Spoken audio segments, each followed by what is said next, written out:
கிடையாது. இன்னைக்கு நம்ம உடல் அழகாக இருக்கணும்னு சொல்லி என்னென்னமோ மேக்கப்லாம் பண்ணுறோம். முடி நரைச்சி போனால் கூட டை அடிச்சுட்டு வந்துடுறோம் கருப்பாக தெரியட்டும்னு சொல்லி.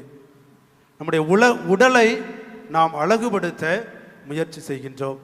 ஆனால் நம்முடைய குடும்பம் அழகான குடும்பமாக இருக்க வேண்டும். மூன்றாவதாக இளமை. நாம் எப்பொழுதுமே இளமையோடு இருக்க வேண்டும்.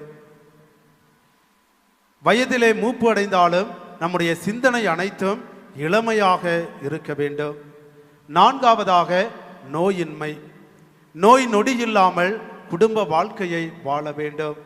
எந்த நோயும் பாதிக்காமல், உங்களை நெருங்காமல், நோய் நொடி இல்லாமல் நீங்கள் வாழ வேண்டும். ஐந்தாவதாக கல்வி.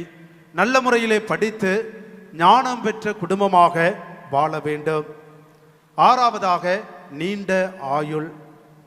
திருமணமாகி பல ஆண்டுகள் நீங்கள் வாழ வேண்டும். நீண்ட ஆயுளை பெற்றுக்கொண்டு வாழ வேண்டும். நீண்ட ஆயுள் என்பது விவிலியத்திலே கடவுள் கொடுக்கின்ற ஒரு பெரிய ஆசீர்வாதமாக இருக்கின்றது.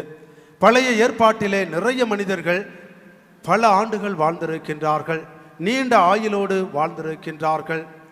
அதே போல நீங்களும் உங்களுடைய குடும்ப வாழ்க்கையிலே நீண்ட ஆயுளோடு வாழ வேண்டும். ஏழாவதாக